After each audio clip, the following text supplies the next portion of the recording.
উচ্চ শিখরে বসে থাকা মানুষগুলো কখনো নিচের দিকে দেখেনি। দেখেনি প্রতিটি স্বপ্ন কিভাবে ছাই হতে পারে।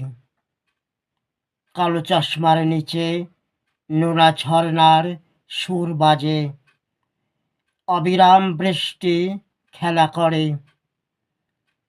চাবুকের চোখ রাঙানি ভয় ধরায় নিচের তলায়। বন্য উন্মাদনায় আমি তুমি চোখ বুঝি। অনেক চেষ্টার পরেও পাইনি একটা হাত। অবশেষে শান্ত দেহ মুখ ফেরায়। ঝরনা থামে, বৃষ্টিধারা নিশ্চুপ।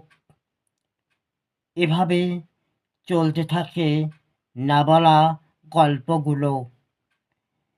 উঁচু নিচু দাঁড়িয়ে থাকে সমান্তরাল রেখায়। দিগন্তে লাল সূর্য প্রতিদিন জেগে থাকে কারো অপেক্ষায়।